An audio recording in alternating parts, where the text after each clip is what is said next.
오늘 특별히 우리 김규식 대표님께서 여러 얘기를 해줬는데 사실은 이제 김규식 대표님이 돈을 잘 벌고 있을 것 같다라는 그런 생각은 모두 다 하실 것 같아요. 그래서 지금 현재 삼성의 30% 정도를 쇼 호스트를 다 맡고 계시고 그래서 30명의 30%의 쇼 호스트들을 이제 실직을 시키셨는데 그래서 얼마를 버십니까 지금? 네, 구체적인 액수는 말씀드리기가 좀 그렇지만 네. 저희 평균적으로 하루 거래액이라 표현하죠. 매출 아니고 거래액이 약 한 4억에서 5억 정도 됩니다. 하루에. 네. 하루 거래액이 4억에서 5억 정도 되고 그러면은 이제 그 아무래도 이 서비스를 하면은 그 몇 퍼센트 정도 마진을 가지시나요? 저희도 뭐 계산을 잘 못합니다. 저희가 받는 수익은 두 가지로 나뉘는데 용역으로 들어오는 데도 있고요. 이제 방송을 몇 시간을 해달라 하면서 용역으로 들어오는 데도 있고, 그리고 수수료를 받는 것도 있는데 그거는 네, 회사 내부 그거라서 따로 말씀드리기는 좀 그럴 것 같습니다. 예, 저도 좀 많이 짓궂어져가지고. 그래서 우리 김규식 대표님 아까 좀 여기 앉아서 탁자에서 잠시 얘기했는데 중국을 일주일에 거의 한 번씩 갔다 오신대요. 중국 얘기 좀 해주세요. 그 일주일에 한 번은 아니고 한 달에 한 번 정도 이상은 나갑니다. 평균적으로 한 달에 1.5회 정도 나가고 있는데 중국에 대해서 간략하게 말씀드리자면은 저희 회사도 AI를 하는 회사이지만 제가 사실 무서워요. 왜 무섭냐면은 사람들은 그 개중에 이렇게 말씀하시는 분들이 있더라고요. 산업혁명은 계속 있어 왔잖아요. 1차 산업혁명, 2차 산업혁명에서 쭉 있어 왔는데 이게 특히나 더 무서운 이유는 시기가 너무 빨라요. 예를 들어서 옛날에 속담 중에 이런 말이 있었죠. 10년이면 강산이 변한다. 저는 지금 어떻게 보고 있냐면은 시간 단위로 변하고 있어요. 제가 예를 들어서 A라는 기업을 방문을 오늘 했는데 내일 가면은 신기술이 나와 있고요. 얘가 또 그 다음날 되면 더 발전해 있어요. 최근에 제가 갔다 온 회사를 하나를 말씀드리면은 브레인코어라는 회사가 있습니다. 브레인코어라는 회사가 뭘 하는 회사냐면은 공식적으로는 전 세계에 있는 장애인들을 위해서 의수라든지 이런 거를 좀 만드는 회사다라고 되어 있는데 가서 정말 깜짝 놀랐습니다. 전체적으로 참관을 다 해봤는데 여러분들 아이언맨 아시죠? 아이언맨 하면은 자비스도 생각이 날 거고 그리고 로봇 팔이랑 이런 것들이 다 생각이 날 텐데 가장 신기했던 게 모자 같은 거 하나를 저한테 씌우시더라고요. 그래서 모자를 딱 쓰고 제가 생각을 했어요. 저기 있는 손이 내 쪽으로 와서 움직였으면 좋겠다. 그리고 저 손이 병을 들었으면 좋겠다라고 생각을 했어요. 얘가 하더라고요. 무슨 말이냐면은 제 생각을 이 로봇 팔에 적용이 된다는 뜻이에요. 제가 거기서 그걸 너무 깜짝 놀라서 와, 아이언맨이 현실적이구나 라는 생각을 하게 됐습니다. 실제로 그 회사를 가보면서 느낀 게 많은 장애인분들이 계신데 실제로 정직원을 다 채용을 하셨더라고요. 그분들이 의수랑 로봇 다리를 착용을 하시고 움직이시는데 전혀 불편함이 없으세요. 하물며 이분이 로봇 팔을 착용을 하시고 피아노도 치시고요. 네, 피아노도 치시고 제 눈앞에서 피아노도 치시고 자꾸 손을 뗐다가 붙였다 하시고 너무 놀래가지고 그러니까 하시는데 여기랑 비교되는 기술이 뭐였냐면은 일론 머스크가 만든 뇌에 칩 심은 다음에 뇌파에 의해서 움직이는 그 기술이 있거든요. 근데 거기랑 비교했을 때 여기가 더 신기했던 거는 일론 머스크는 어쨌든 수술이라는 거를 해서 뇌에다가 씹지 않습니까? 얘는 모자예요. 그냥 제가 모자를 쓰고 이 팔에다가 끼우면은 얘가 움직일 수 있어요. 거기서 더 소름 돋았던 건 뭐냐면 제가 로봇 인간이란 좀 그렇고 로봇 의수를 단 분이랑 악수를 한번 해봐도 되겠냐 해서 악수를 했는데 제가 뭐가 궁금했냐면은 이 악력이 궁금했어요. 정말 그냥 일반 사람들이랑 악수하는 것처럼 똑같이 악수가 되길래 혹시 실례가 안 된다면 힘을 조금 더 줘봐주실 수 있으세요? 라고 여쭤봤어요. 힘을 좀 더 주시더라고요. 제가 그래서 여쭤봤어요. 그러면은 내 손을 터뜨리실 수도 있는 거 아니에요? 라고 여쭤봤어요. 그러니까 거기 회사 관계자가 리미트를 걸어놨대요. 자, 그럼 다르게 생각하면 어떠냐면은 리미트를 해제하게 되면은 얘가 제 머리도 터뜨릴 수 있겠다라는 무서운 생각이 들더라고요. 그래서 와, 아이언맨이라는 게 현실적이다 라는 생각을 했고, 네, 그 외에도 정말 어마어마한 기술들이 많습니다.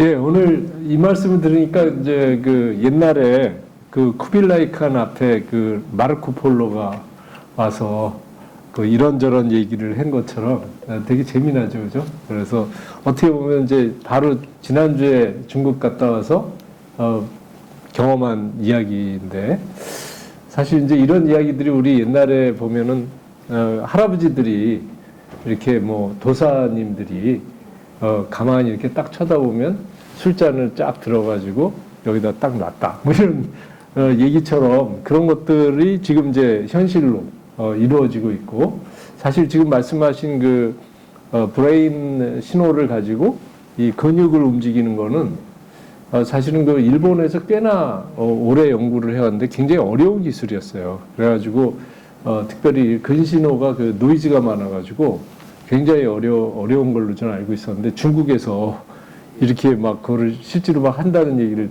들으니까 이제는 진짜 우리가 낀 국가가 아니라 추월당하는 국가, 뭐 이런 느낌이 지금 많이 들고 정말 무서운 그런 생각이 많이 듭니다. 우리 그런데 이제 우리 김규식 대표님 또 개인에 대해서도 우리가 조금 궁금해지기 시작했는데요. AI는 아니시죠? 아까 말씀하실 때 보면은 이렇게 굉장히 많은 준비를 한 것 같기도 하고 AI 같은 느낌도 살짝 들었는데, 그래서 이제 어떤 의미에서 보면은 본인이 아까 대학교를 졸업을 앞두고 그 조그만 컨테이너 하우스에서 이런 창업을 시작했다. 이제 그런 것이 정말 남다르거든요. 요즘 젊은이들이 거의 이제 왕자 공주가 돼가지고 뭐 툭하면은 이제 그죠? 아무 일도 안 하고 이제 뭐 이런 경우가 많은데, 좀 본인이 그런 그런 여정을 살아가야 됐던 것이 대학교 4학년 졸업할 때 갑자기 불현듯 든 생각인지, 아니면 어렸을 때 혹시 무슨 동네 애들한테 공으로 맞았다거나 뭐 이런 것이 있었는지, 이런 걸 좀 한번 설명을 해 주시죠. 상세하게 설명하자면 긴데 간략하게만 말씀드리겠습니다. 저는 그 대학교에 처음에 입학을 하게 됐을 때 어떤 생각을 하게 됐냐면은 뭔가 고등학교랑 크게 차이가 없네라는 생각을 하게 됐었어요. 고등학교 때도 그냥 공부 열심히 하고 대학교 와서도 공부하라고 그러고, 그래서 그게 싫어가지고 저는 그렇게까지 좋은 학생은 아니었어요. 그래서 학교에 있는 외부 활동에 좀 더 치중했고요. 여러 가지 활동을 하다가 하나 꽂힌 게 있었는데, 국제교류대사라는 단체가 있었어요. 학교 내부에. 국제교류대사 단체에서 활동을 하는데, 그 활동 내용이 외국에서 그 유학생 친구들이 온다든지 아니면 외국에서 공무원들이 온다든지 할 때 친구가 돼주고 말동무가 돼주고, 뭐 이 친구들이 어려운 일이 겪을 때 좀 도와주고 하는 그런 역할을 했는데, 그게 너무 재밌는 거예요. 그래서 그 다음 해에 바로 회장을 하겠다고 선포를 하고 그냥 회장이 됐습니다. 그래서 회장을 하면서, 학교에서 회장을 하면서 그 활동을 열심히 했는데, 열심히 하면서 또 기회가 돼서 코이카라는 단체에서 이제 또 합격을 하게 돼서 거기서도 조금 활동을 했었고요. 그래서 우즈베키스탄도 갔다 오고 뭐 여러 나라들을 많이 다녀왔습니다. 그래서 해외를 제가 굉장히 좋아하게 됐어요. 근데 그 당시에 어떤 문제가 생겼었냐면, 사드라는 문제가 이제 뭐 국가의 차원에서 결정을 해서 사드가 터지고 나서 갑자기 중국이라는 나라에서 모든 유학생부터 시작해서 모든 걸 다 끊어버리더라고요. 그냥 외교 단절이죠. 그래서 그걸 보면서 그때 당시에도 저는 유럽 국가에도 친구가 지금 현재도 많고요. 뭐 한데 중국 친구들도 그 당시에도 많았어요.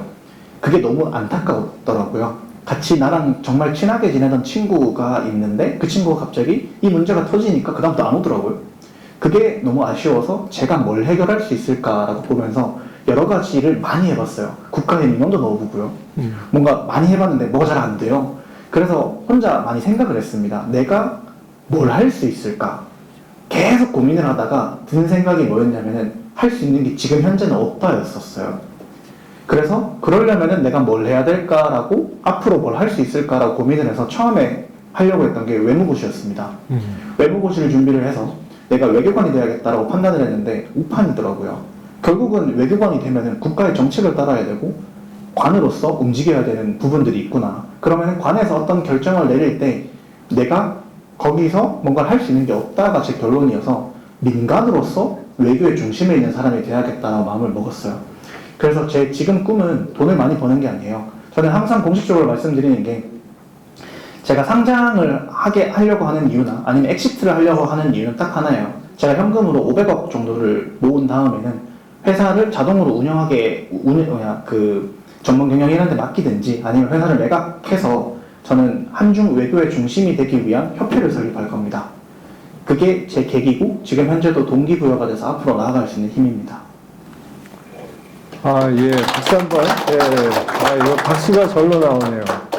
사드가 계기가 돼서, 그 어떤, 자기의 인생 진로를 놓고 이렇게 치열하게 고민했다는 게 굉장히 놀랍습니다.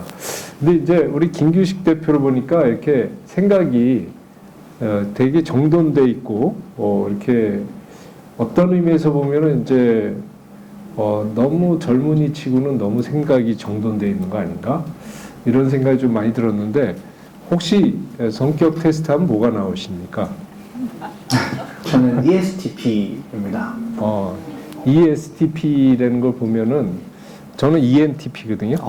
한 끗 차이인데 제가 보면 이제 S가 있어가지고 이런 현실적인 문제, 그죠? 맞습니다. 쇼핑 호스트나 이렇게 친구들을 갑자기 못 만나게 된다거나 이런 거고, 저는 이제 N이 세가지고 이제 뭐 공상하고 이렇게 인투이티브하게 이렇게 넘겨짚는 걸 잘하는데 현실적인 거. 근데 이제 우리 P들의 아픔을 좀 알죠. 왜냐하면 저희들은 이렇게 오가나이즈가 잘 안 돼 있어요. 그래서 사실은 그쵸. 대학교 간 것도 기적이에요. P를 자식으로 둔 부모님은 속이 터져요. 뭐 책상이고 뭐고 제대로 돼 있는 게 없기 때문에. 그래서 혹시 여러분들 자녀 중에 그런 자녀가 있으면은 꾸짖지 마시고 김규식 대표처럼 될 수 있다. 이렇게 생각하시면 좋습니다. 거기서 조금 보충하자면은 저희 부모님도 속을 많이 썩으셨는데 말씀하시니까 한 가지만 말씀드리면은 실예로 제가 대학교 4학년 막학기에 보통 취업을 하잖아요. 공기업에 운이 좋게 스카웃 돼서 특채가 됐어요. 그러니까 조금 메이저 공기업에 특채가 됐는데 제가 이틀 만에 퇴사했거든요. 저희 부모님 난리가 나셨어요. 저희 부모님은 이제 어쨌든 공기업에 이제 입사를 하게 됐고 너무 좋아하시고 여기저기 전화도 이미 다 돌리신 상태고 자랑하신다고 전화를 다 돌리신 상태인데 거기서 어떤 계기가 있었냐면 제가 여기 공기업을 조금 활성화시키고 좀 더 잘 되게 만드는 방향을 신입 입사하고 그날 밤에 설명을 다 듣고 집에 가서 PPT를 만들어서 그 다음날 보고를 했어요. 했는데 혼내시더라고요. 뭐 신입 이틀 차 만에 뭐 이런 거 갖고 오냐 혼내시길래 그 길로 제 자리로 돌아가서 사직서를 쓰고 퇴사를 했습니다. 네, P를 키우시게 되면 저 같은 사람을 키우실 수 있습니다. 예, 원래 이제 TP들이 고집도 세고 생사 여탈권을 진 분하고도 일전을 겨루는 그런 캐릭터가 있기 때문에 제가 미루어 짐작을 했는데 역시 저희 틀리지 않네요. 아무튼 여러분들 굉장히 우리 김규식 대표 되게 친근해지셨죠? 예. 그래서 제가 볼 때는 포항에 진짜 말씀하신 것처럼 포항의 자존심, 젊은이들이 다 떠나는 포항, 그 다음에 IT 기업은 인제 남방 한계선이 판교다. 또 BT는 광교다. 이렇게 지금 되어 있잖아요. 그리고 뭐 에너지 ET는 포항이다 이렇게 얘기를 하지만 그냥 우리끼리 주장하는 것이고 그쵸. 실제로 그렇지 않거든요. 그래서 사실은 어떤 의미에서 보면 저는 이제 김규식 대표가 ESTP이기 때문에 이 짓을 한 거예요. 이게 만약에 그렇지 않으면은 P가 없으면은 J들은 이미 게임 오버예요. 미친 거 아니야? 포항에서 뭘 해? 그잖아요. 그래서 지금 그런 관점에서 보면은 이 진짜 생사 여탈권을 진 사람하고도 일전을 겨루는 그 투쟁력이 있거든요. 그래서 정말 여러분들 한번 우리 김규식 대표 정말 이뻐해 주시고 정말 그 미래를 우리가 지켜보고 그 저기 뭐 엑시트 해가지고 500억 가지고 뭐 한중 뭐 협회장 같은 거 하실 때 우리를 잊으시면 안 됩니다. 알겠시죠? 저희들도 한 성깔이 있기 때문에. 영남 리더스 포럼 회원입니다. AI에 관심이 있어 여러 서비스를 사용해보니 토큰 비용 부담이 상당하던데 여러 AI 에이전트를 운영하면 한 달 AI 사용료는 어느 정도 드는지 궁금합니다. 저희 회사는 지금 현재는 약 한 300 정도 쓰고 있고요. 그렇게까지 많이 들지 않습니다. 왜 그러냐면은 AI 쇼호스트를 하나를 쓰는데 300이 드는 게 아니라 지금 12개를 쓰는데 300 정도가 들어가거든요.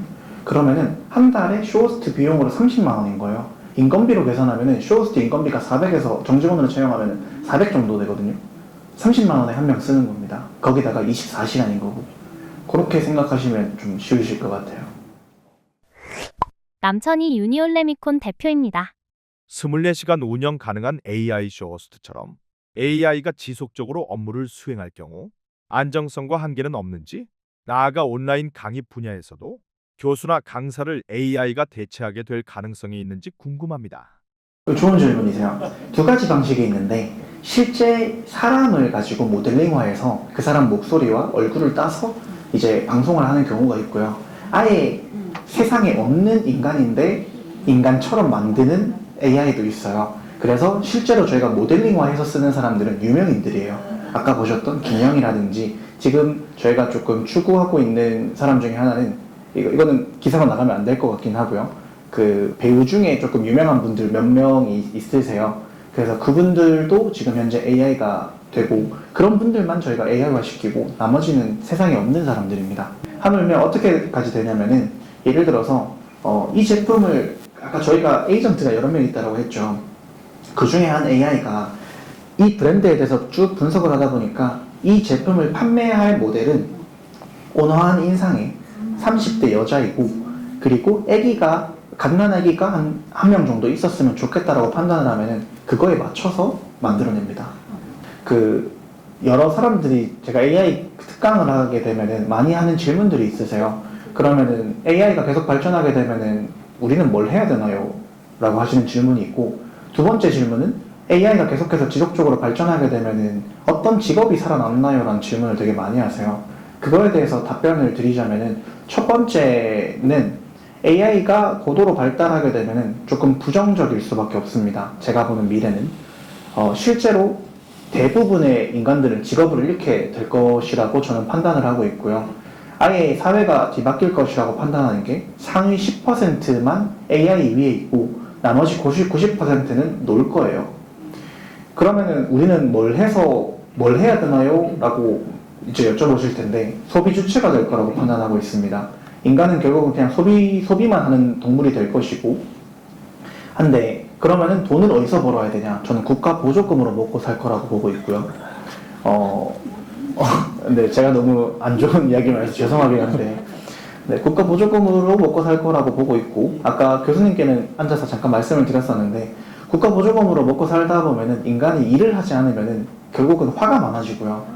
그럼 윗선에다가 자꾸 시위를 하게 될 거고 뭐 여러 가지 문제들이 사회적인 문제가 발생할 수 있을 것인데 역사는 반복된다고 로마 시대에 보면은 그 로마가 전쟁을 해서 많은 잉여 인간들, 노예들을 많이 가져왔죠.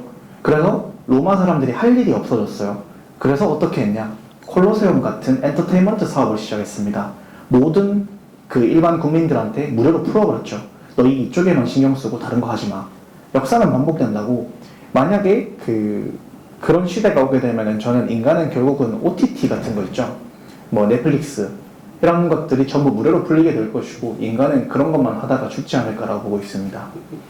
그리고 두 번째는 그러면 살아남는 직업은 뭐가 있을까요? 인데 제가 제 주관적인 생각입니다.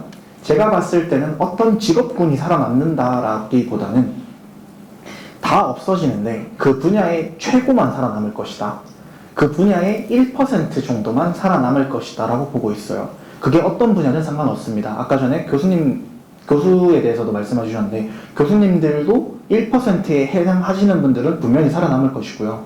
왜냐하면 AI를 컨트롤할 사람이 필요해요. 가르칠 사람도 필요하고 그렇기 때문에 모든 분야에 대해서 1% 정도만 살아남을 것이다 라고 판단을 하고 있고요. 조금 시기적으로 봤을 때 제일 늦게까지 있을 것 같은 거는 저는 목수 쪽입니다. 목수나 엔지니어 쪽이 좀 더 오래 살아남지 않을까. 그러니까 사람들이 착각하고 있는 게 그게 로봇으로 만들면 제일 먼저 대체될 거 아니냐라고 하는데 생각보다 기업들은 그 대체하는 걸 되게 힘들어요. 내가 몇십 조를 투자해가지고 공장을 설비를 갖춰놨는데 갑자기 그거를 AI 시대가 왔다고 전부 다 다시 몇십 조를 들여가지고 대체를 한다. 이게 되게 힘들거든요.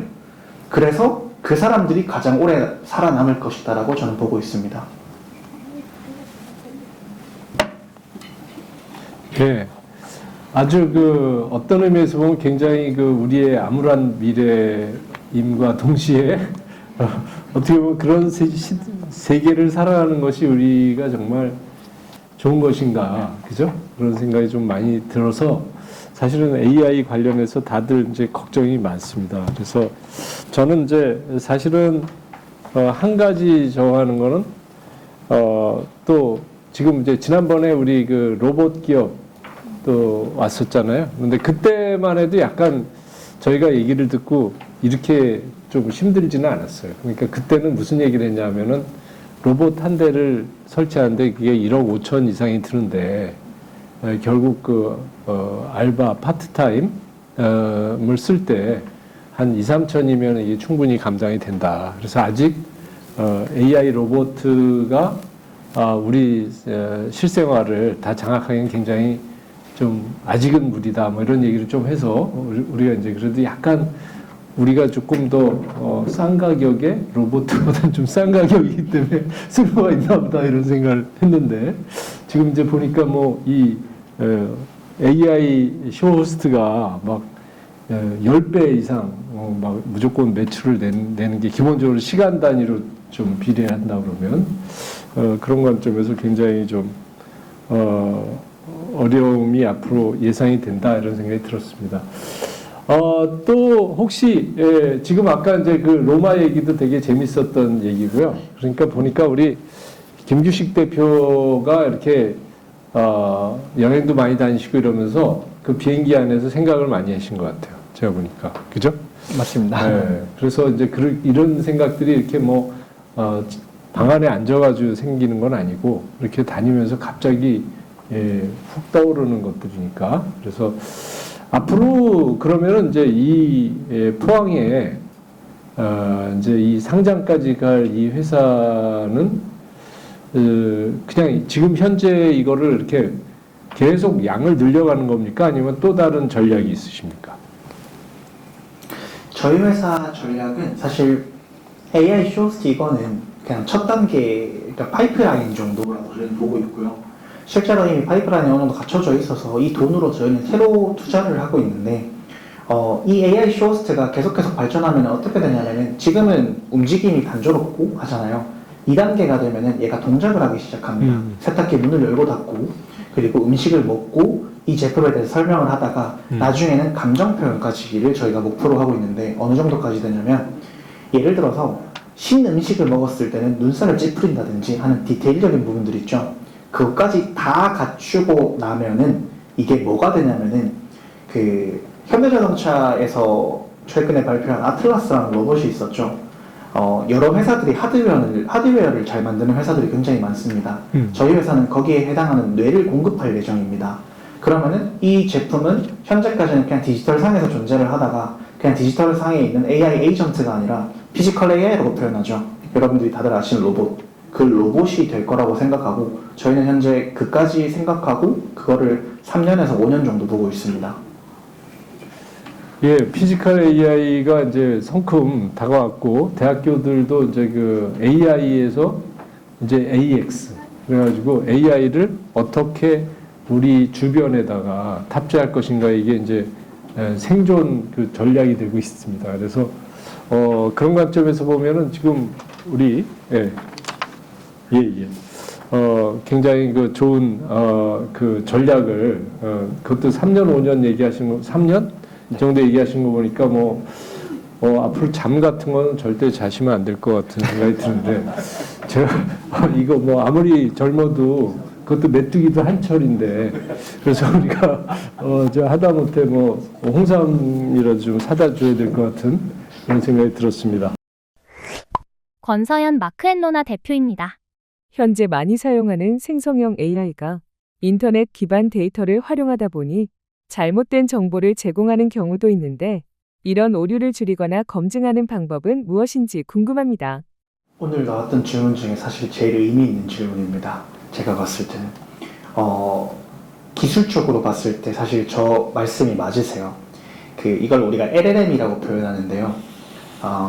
GPT라든지 아니면 제미나이 이런 애들이 오류가 많이 나는 이유는 어마어마한 방대한 데이터를 가지고 그 중에서 내가 맞는 답변을 하는 개념인데 저희 회사가 갖고 있는 거는 말 그대로 전문가예요. 쉽게 표현하면 어떤 느낌이냐면 백과사전이라고 표현보다는 모든 거를 대략적으로 다 알고 있는 석박사님이 계시고요. 어떤 분은 한 분야에 대해서 예를 들어서 물에 대해서 전문가인 분이 있잖아요. 이분은 틀릴 수가 없겠죠. 쓰시는 대부분의 AI는 GPT라든지 이런 거를 LLM이라고 해서 그 전체적인 거를 다 아는 석박사라고 보면은 저희가 만들어 놓은 에이전트는 LLM 기술이 들어가지만 한 분야의 전문가라고 생각하시면 돼요.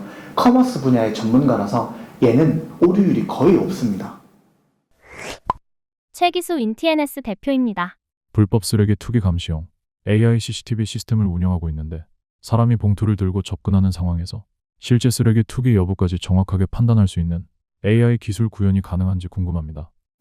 저는 기술적으로 봤을 때는 무조건 실현 가능한 기술이라고 보고 있고요. 그렇게까지 어려운 기술은 아니라고 보고 있습니다. 금액적인, 자본적인 문제가 고민이시면은 방법이 하나가 있는 게 제가 중국 기업 갔을 때 그런 유사한 기술을 보고 온 적이 있습니다. 오히려 그 기술을 구독형이라든지 아니면 그 회사랑 잘 협업을 하셔가지고 그 회사에다 이야기하시면은 오히려 좀 더 싼 가격에 들고 올 수 있지 않을까 싶거든요. 왜냐면 중국 내부적으로 봤을 때 그 기술은 더 이상 그렇게까지 되게 힘든 기술은 아니라서 이야기하면은 좀 더 저렴해지지 않을까 생각을 하게 됩니다. 김석훈 경주시청 팀장입니다. 중국의 AI 산업 트렌드와 혁신 사례를 배우기 위해 주로 어떤 도시들을 방문하며 특히 배울 점이 많은 지역은 어디인지 궁금합니다. 어떤 분야에 따라 다를 것 같은데요. 제가 주로 가는 분야에 대해서 일단 먼저 말씀드리겠습니다. 제가 주로 가는 분야는 두 가지입니다. 첫 번째는 이제 상거래, 전자상거래 위주로 좀 많이 가고 있고요. 두 번째는 AI 쪽인데요. 그래서 두 가지 다가 같은 도시입니다. 상하이, 항저우, 그리고 장수성에 있는 지역들인데 상하이, 항저우인데 더 폭넓게 설명을 하자면 상하이, 절강성, 장수성으로 보일 것 같고요. 상하이는 누구나 다 아는 경제 도시죠. 그래서 기술적으로 발전되어 있는 부분들이 가장 많은 게 사실입니다.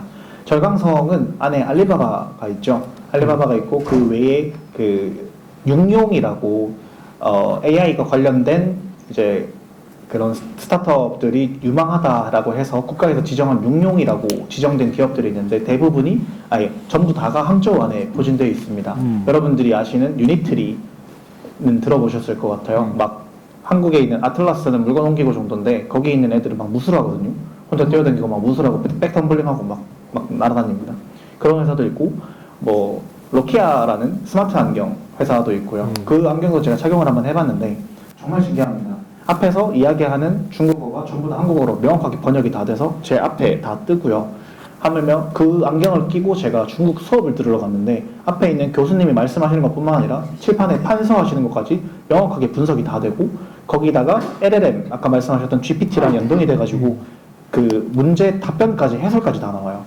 그래서 너무나 신기했는데 그런 회사들이 다 항저우에 있기 때문에 제가 추천드리는 거는 절강성이랑 그리고 상하이 정도 가보시면 어떨까 싶습니다. 이지명 러블랑 대표입니다. 포항이 추진 중인 해양관광 산업의 AI 기술을 어떻게 접목해 관광 경쟁력을 높이고 지역 경제 활성화로 연결할 수 있을지 궁금합니다.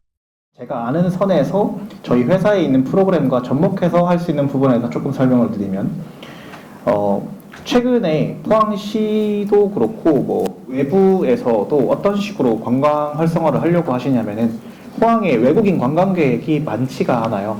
근데 포항은 어쨌든 관광 특구로 지정되어 있는 곳이고 외국인 관광객이 몇 명 이상이 유지가 돼야 되는 걸로 알고 있습니다. 그래서 외국인들한테 이거를 조금 더 많이 활성화시키고 알리기 위해서 저희 회사 기술이랑 접목해서 최근에 뭘 시도하고 있냐면, 포항에 있는 관광지들을 AI가 24시간 그 나라 플랫폼에 설명하게 만들고 그거에 대해서 궁금증을 유발시킨 다음에 질문을 하면 답변하게 그 나라 플랫폼에 현재 24시간 송출하고 있습니다. 우리 그 김규식 대표님 굉장히 그 솔직 담백하고 또 어떤 의미에서 보면 지금 말씀하신 게 또 맞는 게, 사실 외국인들 아까 얘기한 그 AI가 이렇게 번역이 자유로우니까 그런 부분에서 굉장히 좀 쓸모가 더 있지 않을까 이런 생각 좀 듭니다. 장희태 법무사입니다. AI 기술이 인간 능력을 뛰어넘는 시대가 오면 인간의 역할과 존재 가치는 어떻게 변화할 것이며, 동시에 AI가 결코 대체하거나 접근하지 못하는 인간만의 영역은 무엇인지 궁금합니다. 솔직하게 말씀드릴까요? 희망적인 이야기를 해드릴까요? 솔직한 얘기, 솔직히야 답을 제대로 찾고 사람들은 나름대로 경계도 할 것이고 뭐 좋은 반응으로 받아들이기도 할 것이고, 저는 그렇게 생각합니다. 솔직하게 말씀드리겠습니다. 그렇게 긍정적이진 않습니다. 왜 그러냐면, 첫 번째 가장 큰 이유는 AI 입장에서 봤을 때는 가장 효율적인 거를 원하잖아요. 근데 효율적인 거에 봤을 때 인간은 어떤 존재냐면, AI한테 인간은 어떤 존재인지 비유적으로 표현해 드리겠습니다. 인간 입장에서 봤을 때 옆에 모기가 한 마리 있거나 파리가 있으면 거슬리시죠? AI 입장에서 인간이 그렇습니다. 저는 그렇게 보고 있습니다. 그래서 그렇게까지 긍정적이진 않지만 희망적인 이야기를 하나를 또 해드리자면, 너무 이렇게 가면 우울해지니까요. 희망적인 이야기는 어찌됐든 대기업에 있는 사람들도 사람이에요. 이걸 만들고 있는 사람들도 사람이라서 저는 그 사람들이 AI보다 좀 더 나은 인간이라고 보고 있습니다. 그러면 그 사람들이 분명히 리미트라는 걸 걸게 될 것이고요. 그러면은 삭제되지 않지 않을까라고 보고 있습니다. 어떤 분야든 상관없이 상위 1%에서만 살아남을 것이다 라고 표현하죠. 그래서 제가 봤을 때는 99%에 있는 지식들은 AI가 모두 확보할 것이고요. 나머지 상위 1%에 있는 인간의 지식을 거기는 데이터가 없기 때문에 그 AI가 습득하기 위해서 그 인간이 살아남을 것이다 라고 보고 있습니다. 실제로 제가 보는 수준은 저희 회사가 만들어 놓은 에이전트 수준을 제가 감히 평가를 하자면은 쇼호스트 분야에서는 레벨 1부터 5까지 있다라고 보면은 저희 회사가 지금 현재 만들어 놓은 거는 레벨 3 정도 된다라고 보고 있습니다. 왜 그렇게 평가를 하냐면은 레벨 5까지, 그러니까 레벨 5단계까지 가게 되면 어느 정도까지 가야 되냐면은 탑급 쇼호스트예요. 그래서 그분들은 어떻게 하시냐면은 기존에 있는 대본을 활용하지 않고요. 대본이라는 것 자체가 없습니다.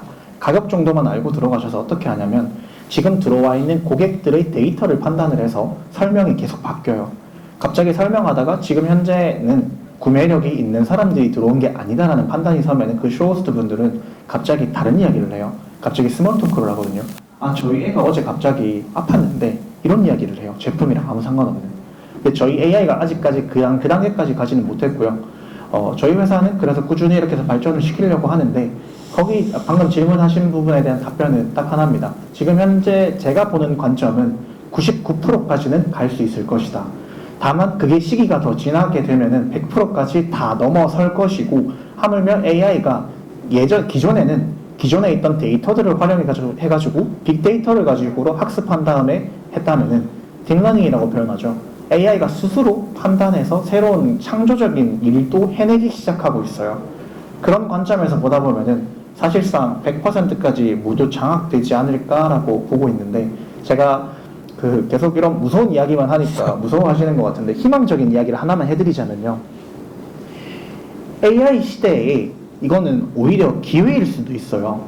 왜 기회라고 표현하냐면요. 내가 무섭다라고만 하시면은 그냥 계속 그런 사람이 되는 거라고 저는 보고 있고요. 실제로 AI가 나오게 되면서 백만장자가 역대급으로 많아지기 시작했어요. 왜 많아지냐면은, 실예로 하나만 들어드리면은, 너는 개발자니까 그렇지 않냐라고 표현하시는데, 제가 청도에 한 분을 알게 됐는데, 그분이 원래 농수산물 유통하시던 분이 있었어요. 그분, 그렇게 표현하면 안 되지만, 중졸이시거든요. 중졸이시고, 나이가 되게 많으세요. 50대, 되게 많진 않고 50대 중반쯤 되시는데, 그분이 성격이 어떠시냐면은 딱 그냥 경상도 분이세요. 직원들한테 욕하시고요. 막 그런 분이세요. 그래서 막 직원들 퇴사하고 그런 분들인데, AI, 직원들한테 너무 스트레스를 받으셔서 AI로 요거를 좀 관리를 할 수 있고, 어떻게 좀 잘 해봐야겠다 싶어서 그분이 바이브 코딩을 시작하셨습니다. 유튜브라든지 이런 거 참고하셔가지고 한 번도 배운 적이 없는 분인데, 바이브 코딩을 하셔가지고 한 달 뒤에 갑자기 저보고 한번 오라고 하셔서 제가 한번 가봤는데, 저희 회사에 있는 에이전트 수준까지 올라왔어요. 그분이 혼자 만드신 게. 그러고 그 회사에 원래 직원이 20명, 5명밖에 안 남았더라고요. 회사 망하셨어요 하는데 매출이 2배로 늘었습니다. 그렇듯이 AI를 무섭다라고만 보면 안 되고 잘 활용만 하면은 이건 기회예요. 그 다음에 AI가 최종적으로 가게 됐을 때는 어떻게 될지 제가 감히 판단할 수가 없겠지만 실제로 그런 무서운 세상이 될 수도 있죠. 하지만 지금 넉넉히 있으면은 그냥 우린 AI한테 지배당하는 사람인 거고, 오히려 지금 현재 이런 AI가 있네, 내가 GPT를 그냥 GPT한테 채팅으로만 쓰시면 안 되고 GPT를 내 비서라고 생각하고 쓰다 보면은 다른 길이 생기실 수도 있어요. 제가 한 가지 딱 말씀드릴 수 있는 게, GPT라든지 제미나이한테 질문을 이렇게 여러 가지를 했는데 아직도 그냥 공식적인 대답만 하면은 잘못 쓰고 계신 겁니다. GPT한테 제가 질문하잖아요. 그럼 대표님이라고 이야기하고요. 제가 주변에 아는 교수님들이 잘 쓰시는 분들은 내 교수님이라고 대답해요. 이 AI가 제가 뭘 하는 사람인지를 알기 때문에 내 비서가 된 거거든요. 그게 제가 봤을 때 처음에 1단계 가장 접근하기 쉬울 것 같아요. 그걸로 인해서 내가 생산성이 점점 높아지기 시작하면은 다른 데도 관심이 생기실 거고, 여러분들도 저도 백만장자가 될 수 있지 않을까 싶습니다. 예, 박수 한번 주시고요. 아무튼 오늘 좀 남양 특집 같은 그런 분위기라서 다들 이제, 그런데 이제 점점 얘기를 할수록 희망이 더 없어지는 듯한 느낌.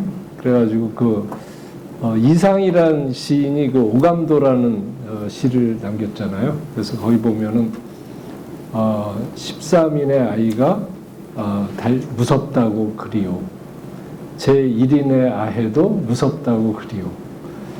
그러면서 이제 무슨 얘기냐면, 이제 얘네들이 13명이 달려가는데 길은 막혔어.